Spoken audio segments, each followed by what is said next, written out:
올해 2차 추경 계획안이 심의 의결됐습니다. 앞서 정부가 제출한 추경안보다 2조 6천억 원 증액된 39조 원, 역대 최대 규모입니다. 추경안의 내용을 살펴보면 새 정부가 어떤 정책에 방점을 두고 있는지, 뭘 중요하게 여기고 있는지 엿볼 수 있는데요. 정책이 숫자로 표현되는 게 예산이라고 할 수 있죠. 안녕하세요. 저는 나라살림연구소의 정창수 수장이라고 합니다. 2022년도 제2회 추가경정 예산안이 통과됐습니다. 이번 제2회 추경안에는 코로나19 극복과 민생안정 지원에 대한 내용이 중점적으로 담겨 있습니다. 추진 배경의 흐름은 세 가지인데요. 소상공인에 대한 지원, 방역 소요에 대한 보강 지원, 민생안전에 대한 뒷받침 세 가지입니다. 먼저 소상공인에 대한 지원의 경우에는 그전에 손실보장이 완벽하게 이루어지지 않았습니다. 이걸 다 채워준다는 그런 의미고요.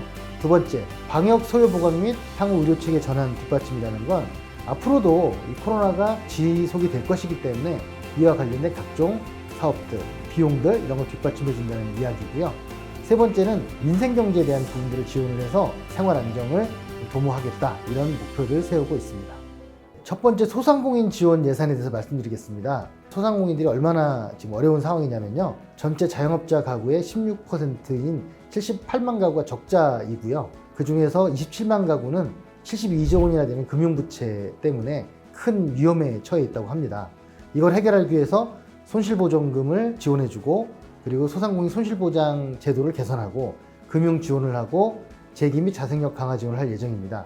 좀 더 구체적으로 말씀드리면 손실보전금은 최대 600에서 1000만 원까지 맞춤형 지원을 하는데요. 370만 곳에 자영업자나 소상공인들이 혜택을 입게 됩니다. 그 두 번째 소상공인 손실보장 제도 개선도 100%까지 지원한다든가 앞으로는 최소한 100만 원 이상을 지원한다든가 하는 제도로 바뀌게 될 것이고요.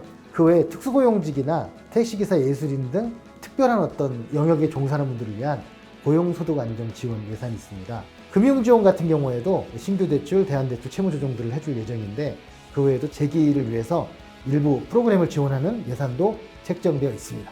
두 번째 방역보강 사업이 있습니다. 이것은 이제 코로나의 어떤 피해 보상보다는 대처를 어떻게 할 것인가 이런 내용들 중심인데요. 진단검사를 하거나 격리 입원 치료를 하거나 생활지원 쪽에 지원을 하는데요. 앞으로 환자가 좀 늘더라도 그때 예산이 없어서 힘들다 이런 얘기는 좀 나오지 않게 할 예정입니다.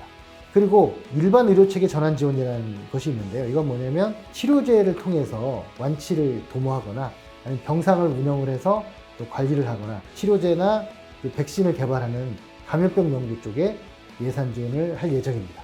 세 번째로 민생 물가 안정 분야가 있습니다. 좀 더 취약계층이나 아주 특별한 어떤 상황에 처해 있는 분들을 위한 예산이에요. 취약계층 긴급생활안정지원이라는 사업이 있어서 여러 가지 긴급생활지원금이나 금융지원, 에너지 바우처 같은 걸로 지원을 합니다. 그 외에도 이제 농축수산물이나 가공식품 같은 부분들에 대해서도 일반 국민들이 물가 때문에 좀 힘들어하기 때문에 할인 쿠폰이나 수매 지원을 합니다. 그리고 특별한 예산이 또 하나 있는데요. 산불 재난 대응 역량 강화 예산입니다. 이번에 이제 동해안의 산불 때문에 피해 농가들이 굉장히 많이 생겼는데요.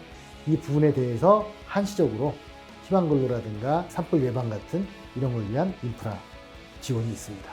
그리고 네 번째로 추경 예산안에는 예비비라고 하는 항목으로 1조 원 정도 추가 예산이 편성되어 있습니다. 코로나가 혹시 더 확산되거나 아니면 지금 지원하는 것 중에 부족한 돈이 있을까 하는 그런 우려 때문에 새로운 상황이 발생했을 경우 사용할 수 있는 예산들을 좀 확보를 해놓은 상태로 볼 수 있습니다. 이번 2022년도 제2회 추경안은 새 정부 출범 직후에 제출된 만큼 의미가 남다른 것 같습니다. 게다가 사상 최대 규모의 지출 증액이 이루어졌기 때문에 이번 추경이 코로나19를 조기에 극복하고 민생을 회복하는 데 도움이 되었으면 좋겠습니다. 감사합니다.